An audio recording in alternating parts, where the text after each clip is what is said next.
In this video, we're going to talk about object and class and object. हाम्रो चाहिँ यहाँ class हामीले चाहिँ डिक्लेयर गर्नको लागि कीवर्ड CLSS क्लास युज हुन्छ पाइथनमा अनि चाहिँ हामीले क्लासको नाम चाहिँ युजर राखियो है त।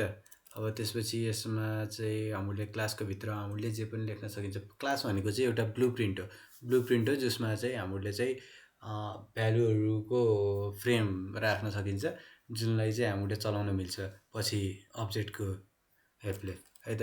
यहाँ अब हामीले सिम्पली एउटा भेरिएबलको नाम राख्दियौं। सिम्पल यो क्रिएट गर्दाखेरि नेम इज इक्वल्स टु है त अनि चाहिँ एज डिफाइन गरौँ है त। हाम्रो यति भइसकेपछि अब हामीले चाहिँ यसको भित्र एउटा फंक्सनलाई डिक्लेयर गरौँ यो यसलाई डिस्प्ले गर्नको लागि है त। अब हाम्रो चाहिँ यो गरिसकेपछि चाहिँ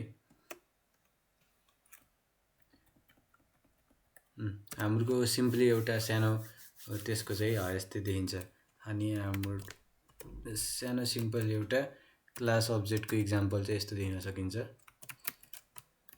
हामीले अब यसलाई प्रिन्ट गर्नको लागि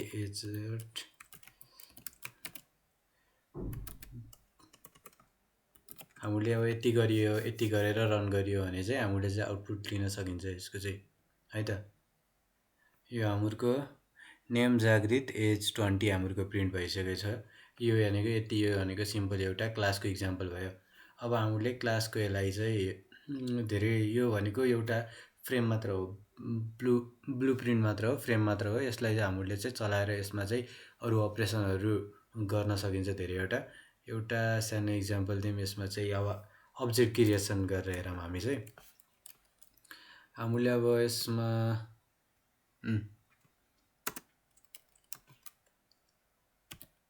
ए भनेको चाहिँ हामीले युजर डिफाइन गरिएको छ।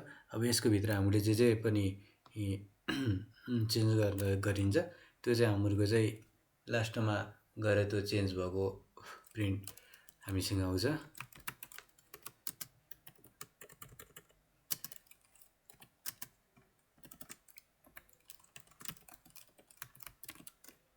ओके a.age हामीसँग अब चाहिँ यो छ अनि अब हामीले अब यहाँ के हुन गइरहेको छ भन्दाखेरि चाहिँ हाम्रो चाहिँ सुरुमा हाम्रो चाहिँ डिस्प्ले a.display छ जुनले चाहिँ हाम्रो यो यसलाई कल गर्छ जुनमा चाहिँ अहिले चाहिँ हाम्रो के छ नेममा जागृत छ एजमा 20 यो चाहिँ स्टोर भएको छ नेम र एजमा है त। अनि त्यसपछि चाहिँ यो डिस्प्ले फंक्सन एक्जिक्युट भइसकेपछि चाहिँ यहाँ तलको लाइनमा जान्छ लाइन 14 मा के छ भन्दा a.name इक्वल्स टु जिज्ञास भएर यो नाम चाहिँ मोडिफाई भएको छ र एज मोडिफाई भएको छ। अब चाहिँ यिनीहरु दुईटा चाहिँ क्लासमा चाहिँ भेरिएबलको भ्यालु चाहिँ मोडिफाई भइसकेपछि अब हामीले क्लास भित्रको अब्जेक्ट के कल गर्दाखेरि चाहिँ हाम्रो मोडिफाइड भएर आएको हुन्छ है त। हामीले यसलाई हेर्न सकिन्छ, यस्तो गरेर चाहिँ हेर्न सकिन्छ। यो फर्स्टमा चाहिँ जागृत र एज 20 यो चाहिँ सुरुमा चाहिँ इनिशियल भ्यालुहरु छन् र जुन चाहिँ हाम्रो यो लाइन नम्बर 13 मा एक्जिक्युट भएको छ। त्यसपछि चाहिँ हाम्रो लाइन नम्बर 14 र 15 मा चाहिँ यो भ्यालुजहरु चाहिँ अपडेट भएको छ, भ्यालुजहरु अपडेट भनौं यसलाई।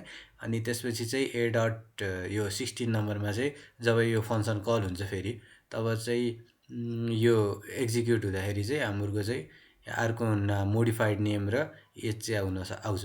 यो भनेको चाहिँ हाम्रो बेसिक इक्जाम्पल भयो object and class and object in Python है त।